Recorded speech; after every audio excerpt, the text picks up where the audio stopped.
վարչապետի թեկնածուի հետ կապված մենք ասել ենք, որ կներկայացնենք քաղաքական կուսակցության, քաղաքական ուժի ստեղծման հայտարարության ժամանակ եւ վստահեցնում ենք մեր հասարակությանը, որ թեկնածուն կլինի ընդունելի եւ շատերը բոլորը կհավանեն նրա թեկնածությունը։ Երկրորդ հարցը մենք հայտարարել ենք ուժերի հետ նախընտրական որևէ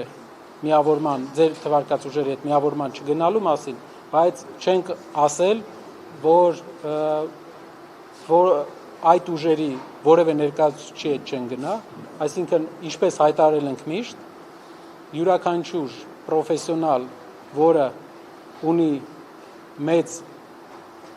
փորձ եւ մաքուր ձեռքեր, կարող է մեզ միանալ եւ շարժվենք առաջ իրար հետ։